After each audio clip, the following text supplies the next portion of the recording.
આ ખેડા જિલ્લાનું ઠાસા તાલુકામાં આવેલ હિંમતનગર લાટ ગામ છે. છેલ્લા 10 દિવસથી આ પરિસ્થિતિ ખેડૂતોની છે અને અમે જ્યાં ઊભા રહ્યા ત્યાં આ ખેતરવાસ છે.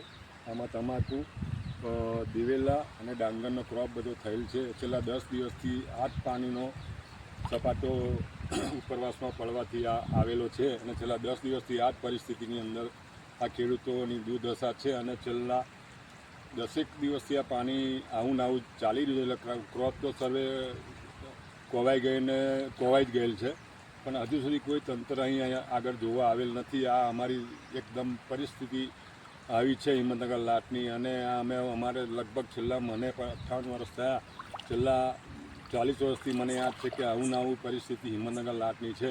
હવે દર વર્ષે આટલા મોંઘા ભાવના ખર્ચા કરીને ખેડૂત પાક એનો ઊભો કરે છે અને આવું પાણી આવવાથી, પૂરનું પાણી આવવાથી પાક નષ્ટ થઈ જાય છે. તો સરકારને અમારી એટલી વિનંતી છે કે ભાઈ હવે આ શેરડીને ઊંડીને પહોળી કરીને આનો કંઈક રસ્તો કરવામાં આવે. બાકી 15-20 હજાર રૂપિયા તો ખેડૂતને કોઈ કામના જ નહીં રહ્યા આ બાબતે અને લાખોના ખર્ચા કરીને ખેડૂત હિંમતનગર લાટનો પાયમાલ થઈ ગયેલ છે. તો આ તંત્રને ખાલી અપીલ કરવામાં આવે છે કે ભાઈ કે હિંમતનગર લાટનું સર્વે કરીને આનો કોઈક રસ્તો કરે. ખેડા જિલ્લાનું ઠાસરા તાલુકાનું હિંમતનગર લાટ આ ગામ છે.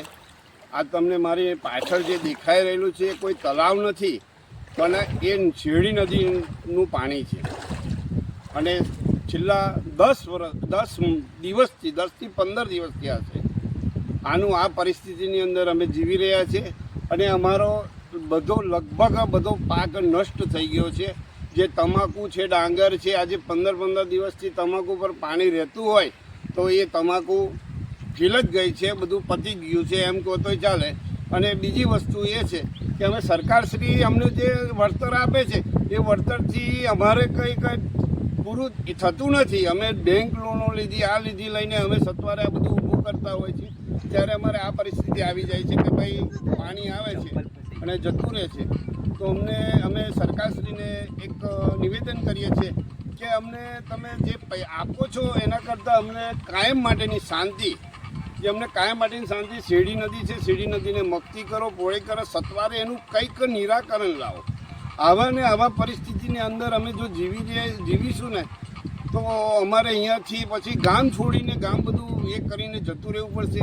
તો અમે સરકારશ્રીને નિવેદન કરીએ છીએ, આ અમારી મનોવ્યથા છે.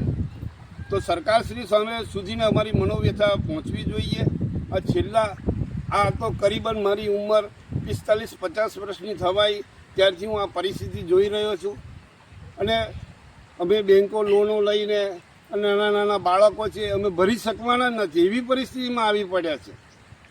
તો સરકારશ્રીને નિવેદન કરું છું કે તમે આનું કંઈક સત્વરે કંઈક યોજના બનાવો, આયોજન કરો અને અમને ઉગારી લો, એવી નમ્ર વિનંતી છે.